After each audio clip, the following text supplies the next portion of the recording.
At Rigarden Magical Academy, the rule is simple. If you've got magical talent, you're golden. If not, well, good luck surviving the side eyes and snarky comments. Enter Will, our protagonist, who's about as magically gifted as a rock. But hey, rocks can be sharp if you throw them hard enough, right? Will's got a dream: to become a Magia Vander, the ultimate title for the world's strongest wizards. But first, he's got to slay some dungeon monsters, survive Professor Edward's brutal classes, and deal with the school's resident mean girl, mean boy Sion. Oh, and did I mention Will's got a cute little familiar named Kiki? Adorable. In Professor Edward's class, Will's asked to perform a fire spell on some Balka or... Spoiler alert, it doesn't go well. Cue the laughter from his classmates, especially Sion, who casually nails the spell from his seat like the show-off he is. Edward, the not-so-chill teacher, declares that magic is absolute and that talentless folks like Will don't belong at Rigarden. Ouch. But wait. Colette, the class MVP, steps in to defend Will. She's not a fan of Edward or Sion's elitist attitude, and honestly, same. Will, ever the optimist, is just happy someone's got his back. Will and Colette take a moment to gaze at the sky, because even in magical academies, teens love a good existential chat. Will explains that their world was once terrorized by the celestial host, until 5 legendary wizards sealed the sky and saved the day. The strongest of these wizards earned the title of Magia Vander, and now Will's determined to join their ranks. But here's the twist. Will's childhood friend, Elfaria, is already a Magia Vander. She's basically the Hermione Granger of this world, super talented and way ahead of the curve. Will and Elfaria made a promise to see a gorgeous sunset together someday. But to do that, they both need to become Magia Vanders. Goals. Will's not just sitting around crying about his lack of magic. Nope, he's out there slaying beasts in the dungeon like a boss. After apologizing to Professor Werkner for sneaking into a dangerous dungeon, Will earn some credits for bringing back an Evil Guard specimen. Werkner, the wise mentor type, tells Will he needs to improve his skills if he wants to reach the Upper Institute and become a Magia Vander. Meanwhile, Sion overhears Werkner mentioning a Baskerville on the dungeon's 6th floor and decides to go full Leroy Jenkins to prove he's the best. But things go sideways when a Sentinel, a beast even scarier than a Baskerville, attacks Sion's crew. Will hears the commotion and rushes in to save the day, because that's what heroes do, even if the person they're saving is a total jerk. Will straps on some goggles, a gift from Elfaria, because she's the best, and charges at the Sentinel with his sword. Werkner and Edward watch via crystal ball, and Edward's face is priceless as he realizes Will's actually holding his own. Werkner drops some truth bombs, revealing that Will's got superhuman strength, insane observational skills, and a sword strike that's faster than lightning. Take that, haters. Sion, of course, is not thrilled about being saved by Will. But hey, gratitude is overrated, right? Will returns to Werkner's office, earns his credits, and proves that even a talentless mage can be a total badass. 5 years ago, Will was just a kid getting roasted by his peers for his lack of magical talent. But hey, every hero's got to start somewhere, right? Enter Headmistress Cauldron, the ultimate boss lady of Rigarden. She tests Will's mettle, literally, by throwing spells at him, and guess what? Will smashes through her magical shields like a champ. Cauldron's impressed and lets him stay at the academy, giving him a glimmer of hope that he might one day ascend the tower and fulfill his dream with Elfaria. Fast forward to the present, and Will's still grinding. In Professor Werkner's class, we learn what it means to ascend the tower. Spoiler alert, it's not easy. You either gotta create a brand new type of magic, good luck with that, or earn a whopping 7,200 Rigarden credits. Werkner's all about helping students earn those credits, because let's be real, inventing new magic sounds like a headache. Will's already racking up writing credits, shout out to his note-taking skills memo, but he's got a long way to go. Meanwhile, Colette, Will's ride-or-die friend, is there to cheer him on. But of course, Sion and his crew show up to rain on Will's parade. Sion's still salty about Will saving his butt from the Sentinel, and he's not shy about letting everyone know. Colette shuts him down, though, because she's the queen of sass. Over in Cauldron's office, Professor Edward is throwing a tantrum, demanding that Will be expelled. But Cauldron's not having it. She pulls out a book listing all of Will's achievements, because she's prepared like that, and argues that even if Will doesn't become a Magia Vander, he could still be a healer, artificer, or something equally awesome. Plus, she's got her eye on the fated day, and she needs scholars like Will to be ready. Edward's not convinced, so Cauldron gives him a deal. If Will fails a test Edward designs, he can expel him. But if Will passes, well, let's just say Edward's gonna have to eat his words. Will's got his trusty sword, a gift from Cauldron, stashed in his locker because, apparently, carrying a sword around school is frowned upon. Who knew? Colette helps him out, because she's the best, and we get a glimpse of Will's roommate, Rosti, who's busy baking something delicious. Can we get a spin-off about Rosti's cooking adventures? Please. Meanwhile, Edward challenges Will to a duel in the spell hall. The stakes? If Will lands a single hit, he gets 5 spellwork credits. If he fails, he's expelled. No pressure, right? Will's struggling without his sword, but Kiki, his adorable familiar, teams up with Colette to retrieve it. Because when the going gets tough, the tough get their swords delivered. Edward's throwing shade left and right, telling Will to give up on his dreams and comparing him to some ancient wizard who fought dwarves with a wand. But Will's not backing down. He's fighting for his dream, for Elfaria, and for everyone who's ever been told they're not good enough.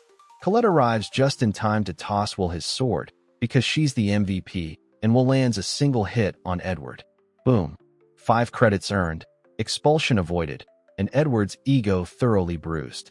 Back in Cauldron's office, she and Werkner watch the duel via magic crystal ball, because why not? Cauldron's impressed with Will's determination, and even Werkner's gotta admit the kid's got guts. Meanwhile, Rosti's back at the dorm, baking up a storm and wondering when Will's gonna come home. Because even in a world of magic and monsters, there's always time for a good meal. We kick things off with a touching flashback where Elfaria tells Will he's brave and kind, because he totally is. She gifts him the iconic goggles we see him rocking in the present timeline. The two make a promise to see a breathtaking sunset together someday, and Elfaria heads off to the tower, leaving Will in tears. But don't worry, Werkner shows up, and Will vows this will be the last time he cries. Last time. In the present, Will's delivering newspapers like a boss. But, of course, he trips and drops the stack, relatable. While picking them up, he stumbles upon a news story about Elfaria's latest magical creation. Turns out, the Upper Institute has passed a new order, and Elfaria's behind it. Will's intrigued and rushes back to his dorm to recruit his roommate, Rosti, for help. Rosti's the ultimate bro, whipping up some magic items for Will to use in collecting Frostwalker Ice cores. Why? Because Elfaria's order promises rewards for contributors, and Will's not about to miss out on that.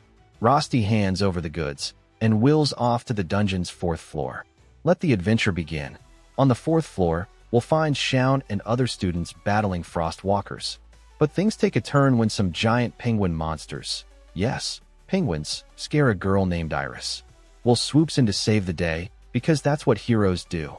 Iris thanks him, and the two team up to explore the dungeon further. Iris reveals she wants to become useful to the Magia Vander and dreams of holding up the real sky one day. Will explains that their current sky is actually a great barrier created by the Magia Vander to protect the world from darkness and the impending calamity. But when the barrier falls, well, let's just say it's not going to be pretty. Will and Iris stumble upon a Frost Rex, a beast worth 6 credits and immune to physical attacks. But Will's got a trick up his sleeve, Rosti's magic items. With a mix of sheer athleticism, clever strategy, and a little bit of magic, Will takes down the Frost Rex like a pro. Iris is impressed, but there's something off about her reaction. She seems to be hiding something. Cut to Mercedes Colos's Wizard Tower, where Iris meets with several Magia Vander. Carriot, Zio, Eleanor, and, of course, Elfaria. The group is worried about the Fated Day event and whether they'll have enough warriors to prevent history from repeating itself. Iris suggests recruiting Will, but not everyone's on board. Carriot proposes waiting for the Grand Magic Festival to make a decision, and the group disperses, leaving Iris and Elfaria alone.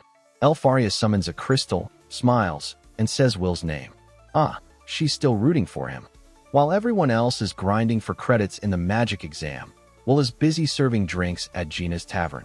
Sure, it's not as glamorous as slaying monsters, but hey, A guy's gotta pay the bills. Plus, he loves chatting with the dwarven customers, even if his wallet doesn't. But things take a turn when Julius and his gang of bullies show up. They trash-talk the tavern, insult the dwarves, and demand service like they own the place. Will's had enough. He confronts Julius, demanding an apology. Julius, of course, refuses, until Will knocks out his lackeys with some serious hands-on justice. Julius, not one to back down, tries to intimidate Will with his icy magic. But when he sees the fire in Will's eyes, he backs off, sort of. Instead of fighting, Julius issues a challenge. Enter the Grand Magic Festival, and I'll humiliate you in front of everyone. Will, never one to shy away from a challenge, accepts, on one condition. If he wins, Julius apologizes to the dwarves. Meanwhile, back at the academy, Colette and Will stumble upon something shady. After sensing something off near their lockers, they discover a hidden stairway leading to an underground gambling ring. Students are betting on who'll win the Grand Magic Festival, and Sion is right in the middle of it. Colette and Will join the conversation, discussing top contenders like Lahanna, Wignall, and, of course, Julius. But while everyone's placing bets, Will's just trying to figure out how he's going to survive the festival without any magic. Colette tries to convince Will that he needs a scout from one of the 4 tower factions to stand a chance at the festival. These factions are connected to the legendary Magia Vanders, and being chosen by one could skyrocket Will's chances of achieving his dream. But Will's not so sure. He lists all the reasons why he doesn't want to go through with it, mostly because he's convinced he'll fail. Colette, ever the optimist, isn't having it. She believes in Will, even if he doesn't believe in himself. Back at the tavern, Julius's challenge hangs over Will like a dark cloud. The Grand Magic Festival isn't just a competition. It's a chance for Will to prove that hard work and determination can outshine raw talent. But with Julius gunning for him, it's also a chance for public humiliation. Will's got his work cut out for him. Between serving drinks, studying, and preparing for the festival, he's juggling more than a circus performer. But if there's one thing we know about Will, it's that he never gives up. The capital of Magic Stadium is buzzing with excitement as the Grand Magic Festival kicks off. Colette and Will are chilling in the athlete waiting room, trying to stay calm, or maybe just avoiding the chaos. But the calm doesn't last long. Mercedes, the festival's host, steps up to deliver a fiery speech that gets everyone hyped. Meanwhile, Iris and Mercedes have a secretive chat about the scouts hidden in the audience. Iris drops a mysterious hint. She's keeping an eye on a specific participant. Wonder who that could be. Sion finally shows up to the waiting room. And guess who's there? Will, sitting right next to Colette. Sion's not thrilled about this, but Colette reminds him that for the Crown Attack competition, they need a team with at least 21,000 combined credits. Like it or not, Will's part of the squad. Just as tensions rise, Julius and his gang strut past, barely acknowledging Will and Sion. Colette spills the tea. Julius and Will are not on good terms. Shocking, right? The competition begins with a bang as Maes and Edward set the stage. A group of elves performs a spell to create the battlefield, complete with multiple zones, obstacles, and traps. Maes explains the rules. Reach the final zone, claim the crown, and don't get wrecked by your rivals along the way. When Maes announces the participants, the crowd erupts in laughter at the sight of Will. Yeah, they're not exactly rooting for the underdog. But Will's used to the doubters. He's got a plan. Julius's team charges ahead, only to trigger a trap that turns blocks into golems. Will, Colette, and Sion rush in, and Colette pulls out a secret weapon, the Gauntlet, a fist-like device powered by magic. Will grabs it and obliterates the golems, leaving the audience stunned. Who's laughing now? As the team pushes through the Badlands zone, some students start praising Will, while others credit Colette's magic for their success. Haters gonna hate, right? Things heat up in the final zone, where Edward has set up a brutal series of traps. Will and his team conquer them with ease, but Will knows the real challenge is coming. Julius. Will sets up an ambush to stop Julius, but Julius sees it coming and attacks. The two clash in an epic duel, but just as things get intense, Sion interrupts with a fire spell. At first, it seems like he's helping Will, but plot twist, he was aiming for both Will and Julius. Julius takes the opportunity to attack Colette with ice magic, leaving her vulnerable. Sion then turns on Will, knocking away his gauntlet and sword. With a smug grin, Sion challenges Will. Pick up your sword and fight me. The Grand Magic Festival is heating up, and so is the rivalry between Sion and Will. Sion takes a moment to trash talk Will to the audience, calling him pathetic and claiming he only stepped in to make Will look less embarrassing. Classic Sion, always the drama king. But here's the tea. Sion's hatred for Will runs deep. Back in the day, Sion tried to recruit Will as his underling, but Will refused. That rejection? Yeah, it stung. And ever since, Sion's been holding a grudge. Someone's salty. Back in the present, Sion and Will are still going at it, trading blows like it's personal, because it is. Meanwhile, at the capital of Magic Stadium, Maes and Edward are commentating on the chaos. Edward's not impressed, arguing that the Tower Scouts won't approve of Will's team fighting each other. Oops, bad look, guys. In the stands, Rosti and Kiki are worried sick about Will. But then, Iris shows up out of nowhere and casually drops a bombshell. She's cheering for Will because someone told her about him. Rosti's shocked. Since when is Will popular? Guess the underdog's getting some love. Meanwhile, Colette is trying to regroup with Will, but Julius blocks her path. The two clash, and just when you think Julius can't get any more annoying, we learn he's been cloning himself during the competition. Of course he has. Julius's clones are causing chaos across the Crown Attack domains. Wignall runs into one of them, defeats it, and picks up an ice shard it leaves behind. What's that about? Stay tuned. As the fight between Sion and Will rages on, we get a montage of Will's past. Cue the bullying, the humiliation, and the loneliness. Will narrates, admitting he knows he's a failure and just wants everyone to leave him alone. Oof, right in the feels. Back to the fight. Sion summons a fiery falcon and sends it straight at Will. Will's plan? Chop it down and reach Sion. Because obviously, when a giant flaming bird is coming at you, the best option is to fight it head-on. Will defends himself, but Sion's flashy magic steals the show, leaving the audience in awe. Typical Sion, always showing off. The two argue mid-fight, with Sion admitting he can't stand how Will gives everyone but him attention. Will, ever the understanding guy, decides to give Sion the proper battle he's been craving. Just as Will's about to land a major hit on Sion, Colette intervenes. She's battered and bruised, but drops a bombshell. She defeated Julius, but he just disappeared on her. What's up with that?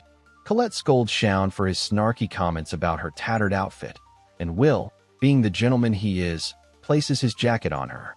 Then, he grabs his sword and walks away, promising Sion they'll have a proper duel next time. Cut to the final stretch of the competition. Julius and his squad are about to claim the crown, but just as Julius reaches for it, boom, Will arrives, ready to crash the party. The scene opens with Sarisa, the no-nonsense mentor, giving Elfaria a reality check, literally. She slaps Elfaria on the head and tells her to take her Magia Vanders status seriously. Ouch. Tough love, huh? Sarisa then drops a document in front of Elfaria, listing potential candidates for the Ice faction. At the top of the list, Julius. Sarisa argues he could be Elfaria's successor one day. Elfaria doesn't disagree, but there's something on her mind, something or someone else. Wonder who that could be. Cut to the Crown Attack competition, where Will and Julius are going head-to-head. Julius is flexing his magic skills, summoning ice clones, and taunting Will like it's a game. Will struggles to keep up, but just when it seems like he's got the upper hand, BM. One of Julius's clones explodes, trapping Will in an ice prison. Werkner and Edward are shocked. Julius has somehow learned one of Elfaria's 12 greatest spells. Naturally, he claims. Sure, Julius, we believe you. He even boasts about exposing Elfaria to the world. What's his deal? But Will's not done yet. He breaks free from the ice prison, only to be trapped again. Julius summons a massive ice shard and hurls it at Will, soaking in the audience's praise. Classic Julius, always the show-off. Just when it looks bad for Will, he breaks free again and takes out Julius's friends in seconds. The clones collapse, and Will exposes Julius's secret. He could only maintain the clones with his friends' help. Exposed. Meanwhile, Elfaria and Sarisa continue their conversation. While Elfaria acknowledges Julius's potential, she drops a bombshell. She doesn't need a successor. She needs a lone sword by her side. Yeah, she's talking about Will. Back to the fight, Julius is fuming. He summons 8 clones, way more than he can handle, and goes all out to destroy Will. But Will, being the absolute legend he is, takes down every single clone and knocks Julius out cold. Sit down, Julius. Just as Will's about to claim victory, Wignall and his party swoop in, grab the crown, and win the competition. Seriously, Wignall? Way to steal the spotlight. Back with Elfaria, she asks Sarisa if there are spells that can change the past or erase memories. Sarisa shuts it down immediately. No such magic exists. Elfaria reveals she was worried Will might think she tormented him with her clones in the past. Elfaria's got a soft side. Finally, Colette runs to Will, who apologizes for letting Wignall take the crown. But Will's not defeated. He raises his fist in the air, declaring he's glad he kept his promise. What promise? We'll have to wait and see. After the Grand Magic Festival, Donnan and his dwarf friends congratulate Will, Colette, and the gang for their performance. But Colette's not exactly celebrating. She's salty that their team didn't win and no one got scouted. Thanks, Sion. Meanwhile, Julius is paying for his sins, literally. He's working at Gina's tavern, performing hard labor as part of his apology to the dwarves. Karma's a dish best served sweaty Julius.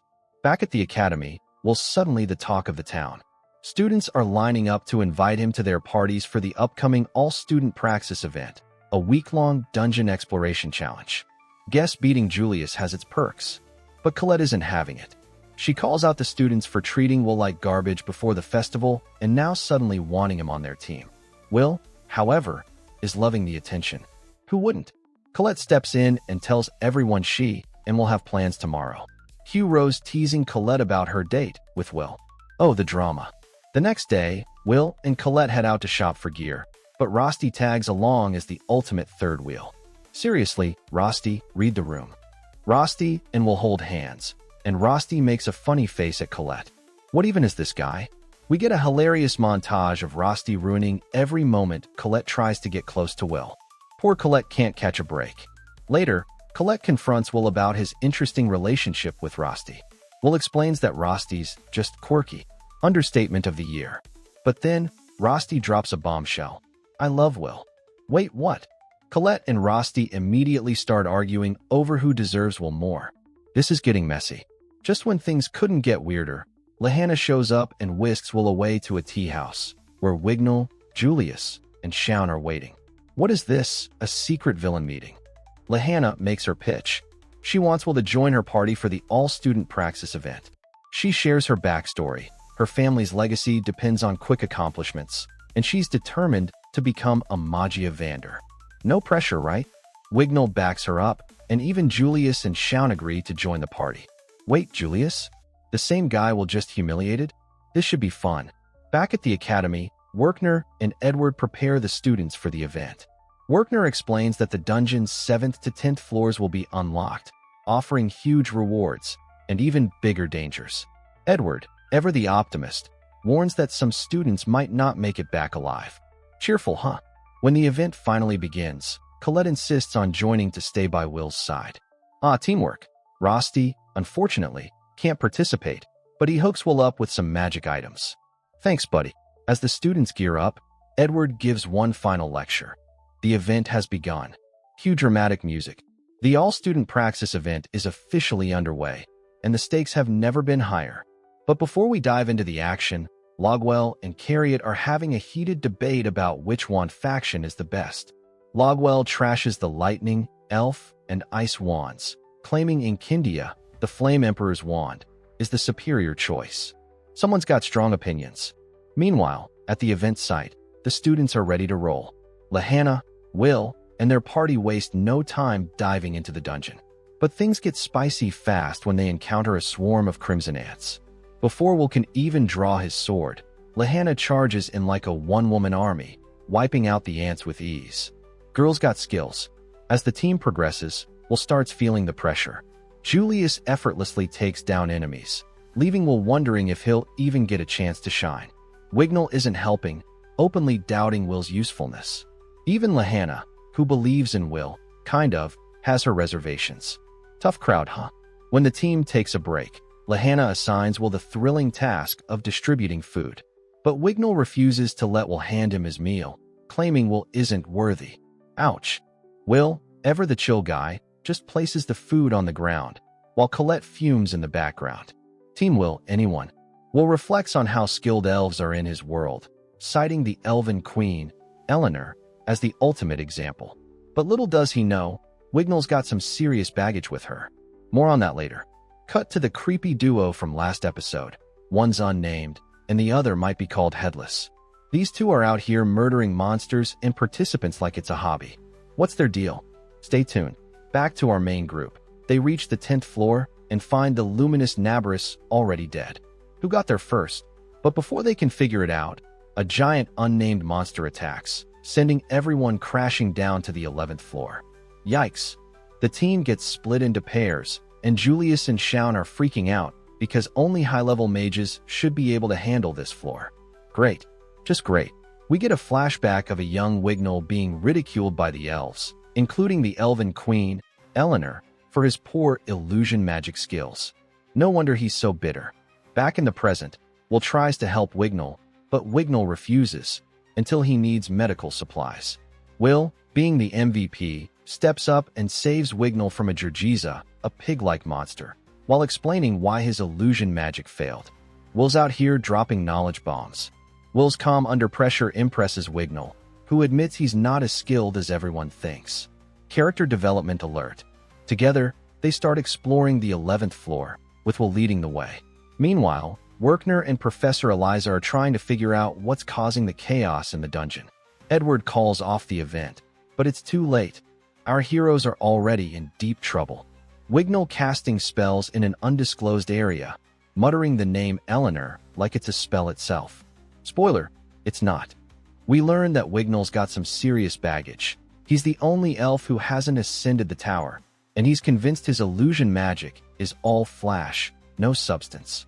Imposter syndrome much? Meanwhile, Lahanna and Colette are having a heart-to-heart about how they're not exactly rock stars outside the academy. Turns out, being a top student doesn't mean much in the real world. Who knew? Wignall opens up to Will about his past. He and Eleanor, the Elven Queen, grew up together, and Wignall had a major crush on her. Awkward. But while Eleanor soared through the ranks, Wignall struggled to keep up, no matter how hard he trained. Story of my life, Wignall. Will, being the ultimate bro, tells Wignall they're not so different and promises to protect him until he's strong enough to stand on his own. Will's basically the anime version of a motivational speaker at this point. As Will and Wignall continue their dungeon crawl, they encounter Balkars, fire monsters that are resistant to magic. Because regular monsters weren't annoying enough, Will suggests using elven illusion magic to defeat them, but Wignall's not convinced. Spoiler, he should have listened to Will. After some encouragement from Will, and a pep talk from Kiki, Wignall finally steps up and uses his magic to take down the Balkars. Character development alert. He even bows to Will, admitting he's earned his respect. Bromance alert.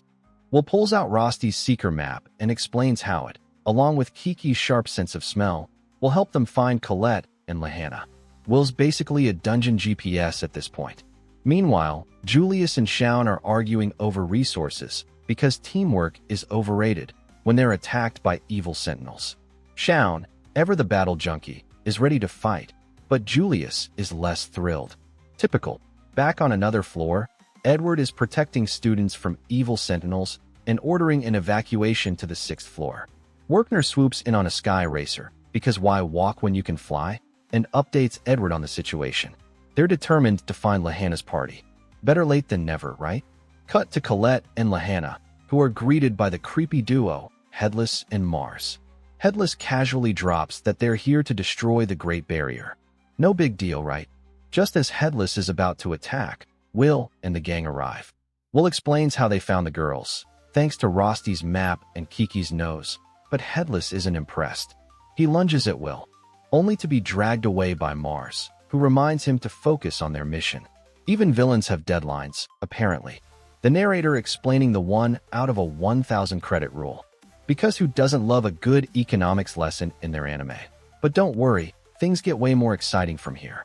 Cut to Will and his squad facing off against the evil Grand Duke, aka Duke, a big bad who's got an army of monsters at his command. Realizing they're outmatched, Will and the gang retreat to strategize. Smart move, guys. From the top of a cliff, Will, Sion, Julius, and Colette observe Duke's monster minions. Will suggest they take down Duke first, arguing that once he's defeated, the rest will fall in line. Classic cut off the head of the snake strategy. Everyone's on board, except Julius, who's being his usual skeptical self. Will sweetens the deal by promising to teach Julius one of Elfaria's secret techniques. Who can resist a good power-up? The battle begins, and Julius unleashes Elfaria's RY spell, courtesy of Will's teachings. Thanks, Will. Everyone joins in, throwing spells left and right, but Duke is no pushover. Lahanna tries to land a devastating blow, but Duke blocks it like it's nothing. Of course he does. Kiki, Will's trusty familiar, steps in to protect him with a barrier, but Duke's new attack shatters it, along with Will's goggles. R.I.P. Elfaria's gift. Meanwhile, Edward and Werkner are still wandering the dungeon, trying to find Will and the gang. Where are these guys when you need them? Back at the battle, Will starts losing hope after his goggles break. But Sion isn't having it. He literally punches some sense into Will. Sometimes, you just need a good slap to snap out of it. Will grabs his sword and charges back into battle, with Colette and Sion backing him up. But even with their combined strength, Duke refuses to go down. This guy just won't quit. Then, a mysterious crystal falls in front of Will, triggering a flashback. We see a woman, a baby, and a cloaked figure. The woman says, "One day, wand and sword will meet." Cryptic, but cool. Will has a light bulb moment and asks Sion to light his sword on fire. Because why not? With flames roaring around his blade, Will delivers the final, epic blow to Duke, staring him down with menacing eyes. After Will slays the evil Grand Duke, he crouches down, exhausted and barely holding on. Hero life is tough, huh? Wignall and the others watch from afar, relieved but still on edge. Because when does anything go smoothly in this anime? Just as they think they can catch their breath, a horde of angry monsters storms the battlefield. Of course they do. Our heroes are drained from the fight with Duke, and Werkner and Edward are too far away to help. Typical timing, right? Enter Aaron, the Light Sovereign's wand, aka the most powerful of the wands. With a flick of his wrist, he unleashes an annihilation spell that wipes out the monsters in an instant. Talk about a grand entrance. Will recognizes Aaron as the Magia Vanders king and notices he's decked out in dungeon gear. What's he doing here? Dungeon tourism. Aaron casually drops a "not bad" to the group, which, coming from him, is a huge compliment, and everyone bows before him. Respect where it's due. Then, a boy named Finn introduces himself to Will. Who's this guy? Stay tuned. Meanwhile, Headless and his ally are celebrating after stealing a mysterious sword-like weapon. Headless wants to throw a party to celebrate. Because why not?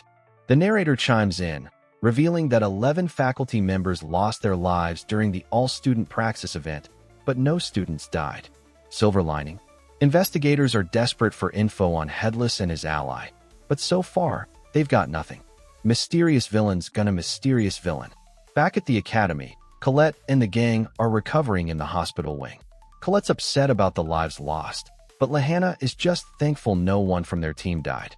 She gives a shout out to Will for his efforts, which doesn't sit well with a few folks. Haters gonna hate. Sion confronts Will about how he merged fire magic into his sword during the Duke battle. How did he do that? The group starts theorizing, while Julius yells at Will for not using that trick sooner. Classic Julius. Will's just as confused as everyone else, so Colette suggests asking Werkner or other staff for answers.